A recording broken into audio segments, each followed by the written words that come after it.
Chapter 3, Section 2, Peptides and Proteins. When we examine how a peptide is formed, what we have to start with is the building blocks, the monomers that are used to put together the polymer that we refer to as a polypeptide. Starts with 1, 2 amino acids. The first amino acid is going to lose, as I said once before, it's going to lose hydroxyl off of its carboxyl group. The second amino acid is going to lose a hydrogen off of its amino group. 2 hydrogens, 1 oxygen, H2O, water. Water is removed, which then leaves this bond and that bond now open. Those bonds are opened, and then they will both be reformed as you see right there. They will now become a peptide bond. The act of this, biochemists refer to as a condensation reaction. You'll see it in some of your biology courses referred to as a dehydration reaction. Tomato, tomato. Means the same thing, it's just you're coming from two different areas of science studying the same phenomenon. Okay, so if you hear me refer to it sometimes as the dehydration reaction instead of the condensation reaction, okay, the same thing. Okay, like I told you at the beginning of this semester, I'm a biologist at heart, so this is how I think of things. Biochemist, coming from a chemistry background, is going to refer to it as a condensation reaction. Tomato, tomato, same thing. Now, you want to make it, this bond, this peptide bond, you add in, or you remove water. You want to break it, well, doesn't matter who you are. You always refer to this as hydrolysis. You add that water right back in. Add the water back in. You break that bond that was formed during the condensation reaction.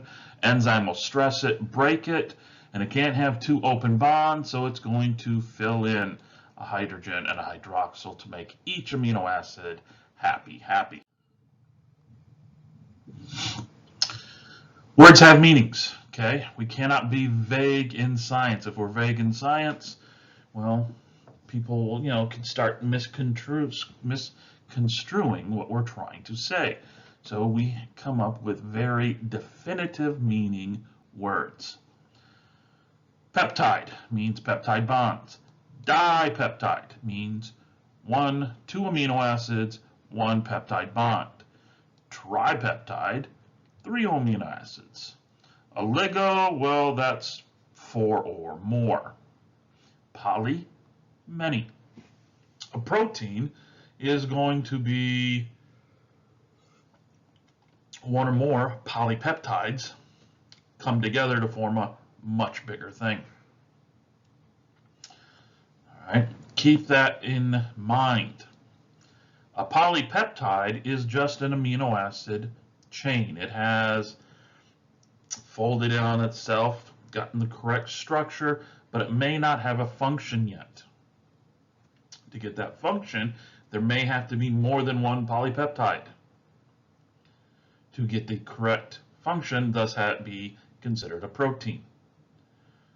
Not all proteins are made of multiple polypeptides. Some are just 1 polypeptide. The protein actin. Actin on its own is a cytoskeletal component. It's used as a building block to build more and more cytoskeletal structures. But on its own, actin is a complete protein. But on the flip side, unlike actin, which is 1 polypeptide and 1 protein, there are many proteins that have multiple subunits, multiple polypeptides. Great example that I love to use is hemoglobin. Hemoglobin has 2 alpha subunits, 2 alpha polypeptides, 2 beta polypeptides. Individually, alpha and the beta polypeptides don't do anything. Two alphas, don't do anything. Two alphas, one beta, don't do anything. Same with the betas. Two betas, nothing. Two betas, one alpha, nothing. You have to have two and two.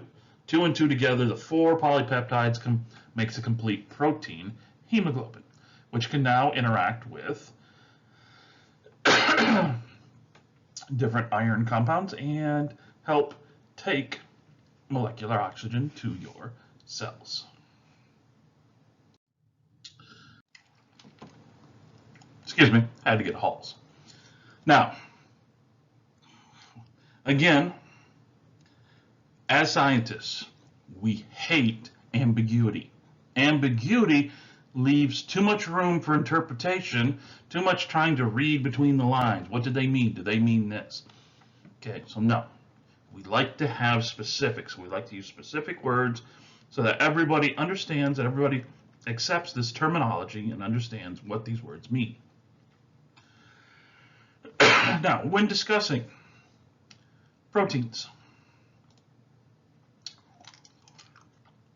when you look at a polypeptide, it's a string of amino acids. Well, when you say, hey, near the end of the polypeptide chain, there's going to be this amino acid. It's going to have this done to it by an enzyme, blah, blah, blah, blah, blah. Well, it's a string, a straight line. There's two ends. Which end? You have to have words. You have to have words describing which ends you're referring to. The end that has the amino acid with the amino group just hanging out there, that's going to be what we refer to as the end terminal. The end that's right here that has that carboxy sticking out, that is referred to as the C terminal.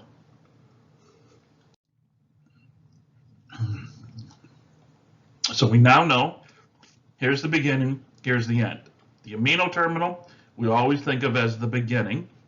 The carboxy terminal, or the C terminal, is the end of the polypeptide. Now, if you were to go through and name a polypeptide, there's multiple ways to do it. You can go through, as it's shown right here, and you could list out each and every amino acid using, a few letters from each name: serol, glycol, triacetyl, alanine, leucine. And that's just like, 1, 2, 3, 4, 5 amino acids. It's an oligopeptide. A polypeptide is going to have hundreds. Try to think of that name. So we try not to do this because that's a little too cumbersome. You get a couple letters transposed in there and you're completely changing the amino acid. You're completely changing, or you risk completely changing the polypeptide and its attributes. So what we've done is, instead of listing out the names one after another, we go through and we do the first three letters: serine, glycine, tyrosine, alanine, leucine. Okay. But still, with only 5, that's easy. An oligopeptide, that's easy. But if you're going to go through and it's going to be, again, hundreds, if not thousands, of amino acids, well, that's going to still get cumbersome. So early on, some biochemists, I forget her name specifically, she went through and she developed a naming structure for each of these. For many of these amino acids, it's just the first letter: serine, glycine, alanine, leucine. But the problem is there's multiple T's. Can't have them all start with T's. So then she would go to either the second letter, Y, single letter designation for amino acids, that's Y, is tyrosine, or she'll go and pick a letter that's somewhat spelt phonetically in there. And she came up with that. So instead of, 30, 40 some letters for 5 amino acids, or this 15-letter strand that can still get cumbersome. Now it's 5 letters, 5 amino acids. 100 amino acids, 100 letters. 1,000 amino acids, 1,000 letters. It's now becoming something that we can actually work with. We can actually go through and start discussing sequences with. Up till now, when we've been discussing titration and Zwitter ion forms and all that stuff, we've been discussing it as one amino acid. Here's what happens to one amino acid across the pH spectrum. Well, we can do the same thing with polypeptides. Di, tri, oligo, poly. The thing is here, instead of each individual amino acid looking at its amino group, its carboxyl group, and possibly the R group, what we do instead is we look at the N terminal, the C terminal, and then any R groups that are ionizable. And then we start looking at different pH, who's now ionized, who's not. And we do the same titration curve. Used to be you'd have to do this by hand. Go through, look at the complete amino acid sequence, figure out who's going to show an ionization event at a given pH, and then go through and try to figure out, overall charge at the different, aliquots. How did that change the pH? How does this change the titration curve? Nowadays, though, we have computer programs, online apps that'll do this for you. You put in the 1-letter designation sequence for the entire polypeptide or the entire protein, and it'll go through and do all these calculations for you. pKa, pK1, pK2, pKr, and isoelectric point, and so on. Because when you look at it, some of these things are going to get really, really big. Now, it may be a little hard to see behind this, my big head here, but if you go into the textbook and look at table 3.2, you have, extremely small cytochrome C, molecular weight. Since you can't actually weigh a protein, we calculate based on what amino acids are there, how many of all the different amino acids and stuff, and we come up with this molecular weight. We refer to it as kilodaltons, 12.4, 12,400 kilodaltons, 2,963, and so on and so forth. 104 residues, 1 polypeptide. But if you're looking here at 3.2, you'll notice some of these, you take like, glutamine synthetase. Molecular weight, 619,000, 5,000 residues, 12 polypeptides have to come together for this. Titin, or whatever it's called, however you want to pronounce it. In us humans, 2,993,000 molecular weight, 26,000, almost 27,000 amino acids, and it's all 1 polypeptide. So just because it's bigger doesn't mean it has to be more polypeptides. Could be 1. Even the smaller things like this chymotrypsin from cow pancreas, 25,000 molecular weight, 241 residues, 3 polypeptides. Okay, not a rhyme or reason here on size and number of polypeptides.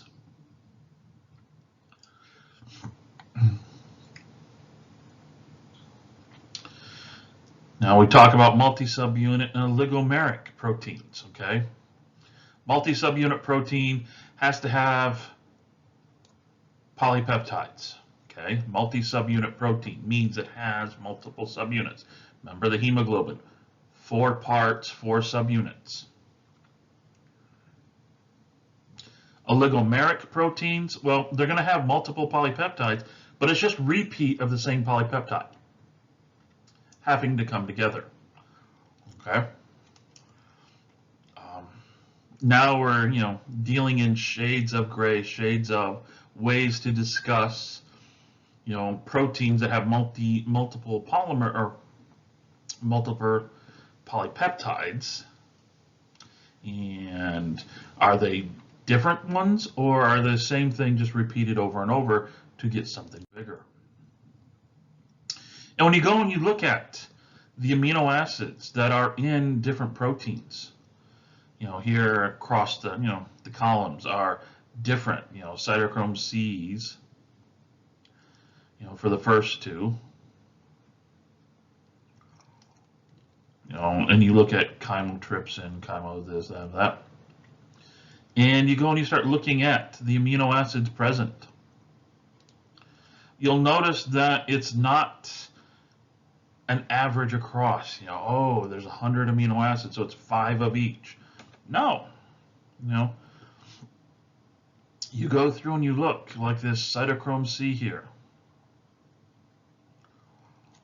You look at this cytochrome C, number of residues per 6 alanine, 2 arginine, 14 glycine, 16 lysine, only 1 tryptophan, only 1 serine. That means certain amino acids are used sparingly. By being used sparingly, this tells you that these amino acids are very important in either the structure or the function. Maybe they show up somewhere in the active site and that's it. Other ones like the glycine and the lysine, well, there's a lot of them there. And in my mind, that tells me these are going to be more for structure, more for holding the overall polypeptide together in its three-dimensional shape. Now, there's a way of estimating the molecular weight and number of residues. So you want to go and you want to find the number of residues. Well, you take the molecular weight, you divide by 110. Why 110? Well, the average amino acid is going to be about 128 of our, molecular weight thing here. So 128, and to link together 110 or however many residues, well, you're going to have to take out water. Water itself has 18 on our molecular weight scale.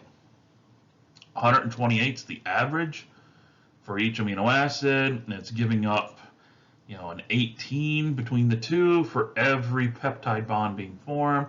So that just means that, on average, 110 is our magic number. So take the molecular weight, divide by 110. That gives you the potential, the possible number of residues.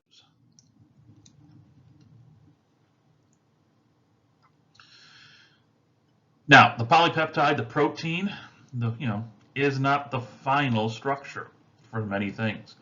For many of these proteins, they need a little extra added on, a little extra bling. We refer to these as conjugated proteins. They're going to have something added to them. Think of these as a prosthetic group. They're going to have a lipid, a sugar, or maybe some sort of a metal ion associated with them. Lipoproteins, glycoproteins, phosphoroproteins, hemoproteins, flavoproteins, metalloproteins. You have the final shape of the polypeptide or peptides, depending upon how many subunits, but it needs a little something to get that complete final structure to have the final function. Get that final shape so it can do its function for the cell. Add on a lipid, it's just going to be some, maybe a small hydrocarbon chain, or that polypeptide could be added to a phospholipid. Thus, there's its role. Or maybe the protein needs to have some sugars added to it. Some glyco. The glycoproteins will have some sugar moieties.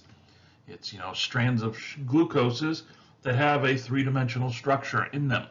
Thus, they give a three-dimensional structure they add to the three-dimensional structure of the protein, thus aiding in its function. And you go on the same with the phosphoproteins, hemoproteins.